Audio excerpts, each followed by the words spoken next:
Hey there everybody, my name is Kat Bowser. I'm your resident fantasy therapist and welcome back to my channel. Those of you here for the first time, welcome. My name is Kat Bowser. I'm a licensed therapist. I'm also a writer working on my first novel. And on my channel I like to talk about what I consider to be the heart of writing, and that is the characters. And the heart of the characters is in their psychology. So that is the angle I like to take with pretty much everything I do on my channel. So for today, we are continuing my trope diagnosis series. For this month, I've been doing my least favorite tropes. And the thing about most tropes, with a few exceptions, is they can usually be done well. But I like to talk about kind of what I think usually doesn't make them work so well. And I think it's a nice discussion point. So that's kind of where we're going with this. So for today, I'm going to talk about one of my least favorite in pretty much any genre, be it fantasy, sci-fi, or anything that falls in between. And that is the everyone speaks English trope. Okay, so what is the trope? Kind of exactly what it says. This is a trope where in a story, all the characters, regardless of where they come from, speak the same language. And on the surface, this doesn't seem like a problem because it definitely makes the story easier for the writer because all your characters can communicate with each other. But my issue with this is that it's not very culturally or historically realistic. Fact of the matter is, there are hundreds upon hundreds upon hundreds of languages, and there have been languages that have grown in popularity. There have languages that have fallen out. There have been languages that have gone extinct. But there has always been a mix of different cultures, beliefs, and tongues throughout history. And I don't think being in a science fiction or a fantasy setting necessarily negates that. For one, I think that you're very much limiting your creativity when you do this. I think most of the time people are thinking like in modern terms. Like, I live in the United States, and most of the time I hear English. I will occasionally hear Spanish. Sometimes I will hear Chinese or Japanese, Italian, French. But for the most part, I usually hear English. And I think that's kind of the mindset that people take when they are writing a story, is to take into account, well, I usually just hear one, maybe two languages in my everyday life. And we don't really think about it in historical context. Historically, most fantasy has a very medieval kind of setting. Now, that doesn't mean you actually absolutely have to follow that, but for the sake of argument, let's take that. But there was a distinct difference between who spoke what. For instance, the official language of the Roman Empire was Latin, Greek, and Ancient Greek. And as we get into where the countries we know of now, United Kingdom, France, Spain, and all those started to develop out of the territories and whatnot that came before them, we do see a distinct difference in what languages were used. Like, per instance, English, as we know it today, the language it originated from, actually began as essentially the language of commoners. It wasn't used in aristocratic society. That was usually French, actually. But what ended up happening is, as the common people gained more power and more influence, and they became more important in the economy, English became more prevalent because that's what they spoke. And this is kind of the shift and change that you see with languages throughout history. Is most of the time when people encounter other languages, it was usually through trade originally. Because if you go way back in time, when we were first starting civilizations, usually you had different civilizations would cross each other in one of two instances. One, either you crossed into somebody else's territory, or 2, you were trading with one another. And at trade points was where you got exchange of religion, exchange of clothing, beliefs, different superstitions, and language. Like an interesting point. How much of English is made up of inspiration and influence from other languages? It's about 80 to 90%, actually, which was a surprise to me when I did some research on this. But there's a ton that is pulled from other languages, and there's words from other languages we use all the time in just everyday speech. And that's something I want to see more when I read particularly fantasy that have these different cultures and different races.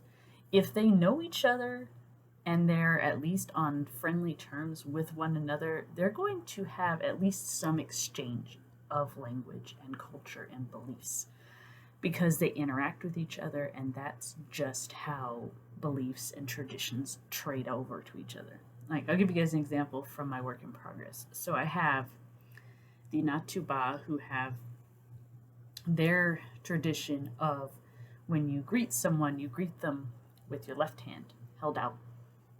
This is my right, this is my left hand. With your left hand held out open, because the majority of the Natuba are left-handed. So if you are holding your left hand out, you are saying, I do not have a weapon, I come in peace. This was actually adapted from the stonemen, whom the Natuba trade with primarily. And most of the stonemen actually are right-handed, but the same idea was behind it. They would extend their weapon hand. And in ancient times, they would actually start with a weapon in their hand, would put it in their other hand, and then would offer you their hand to say, okay, here's my dominant hand. I am taking my weapon from this hand, and I am putting it away to offer you peace. And that was picked up by the Natuba through trade.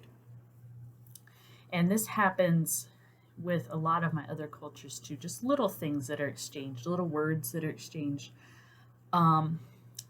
The only one that is the exception is the Dragri, and that is because they are geologically isolated from everybody else because they live underground and they have not been above ground in centuries. So they literally have not interacted with any other races in centuries.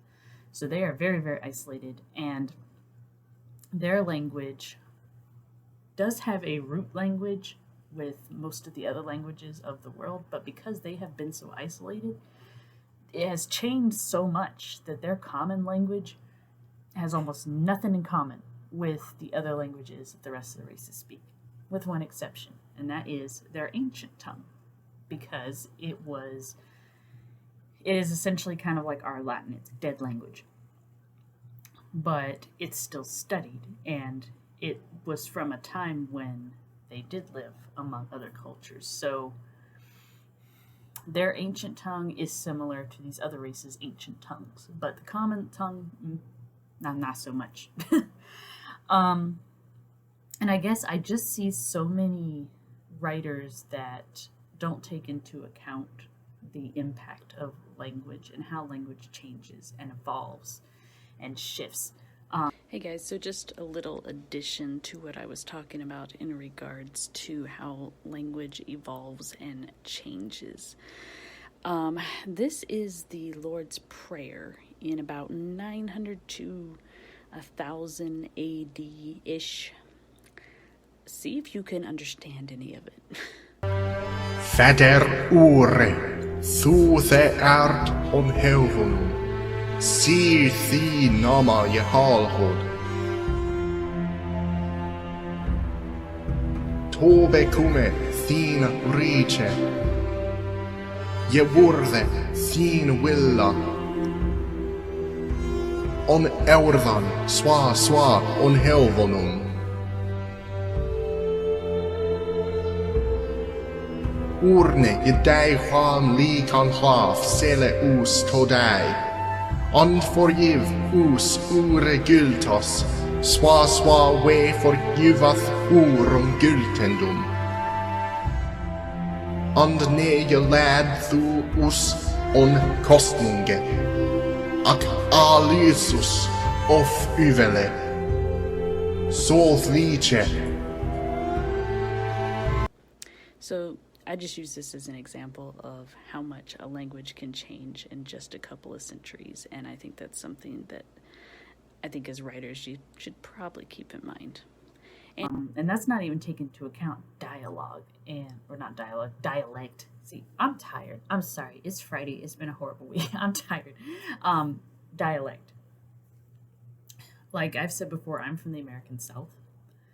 And if you were to drop someone who has never been exposed to Southern culture in the South, while they could understand a lot of what we were saying, they wouldn't catch everything just because our dialect has created these phrases and terms that if you don't grow up with it, you don't understand it, you don't really get it because a lot of it is metaphorical.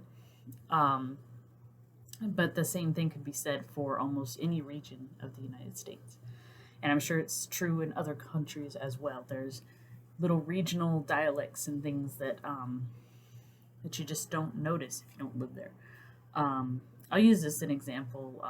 Those of you who've been watching my channel for a while know why I like Dragon Ball Z. And one thing I do like that I wish they had put into the English dub is that Goku's family is from the countryside, and they have a very distinct country accent, a very hickish kind of accent. That was unfortunately left out of the dub. But if you listen to it in Japanese, you can definitely hear a difference. Just the way they pronounce things, just the way their just overall tone, the way they speak. It's very different. And I think that's important to have in characters. Like I will tell you guys, one of the characters in my work in progress, Akiska, him and his father, both have a very distinct accent within their culture. And I did that on purpose because I think a lot of times thick accents are usually contributed to people that are lesser intelligent, and I don't like that. Because I personally, I love a thick country accent. I think it's attractive. So I like to put that in my stories.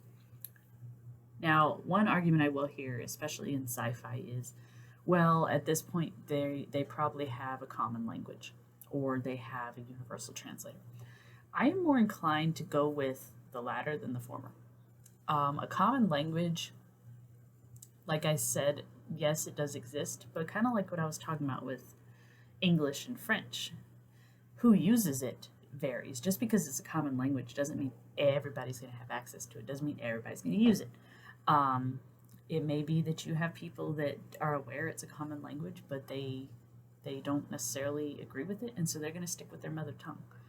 So I think having a universal translator in sci-fi tends to make a little more sense in that context.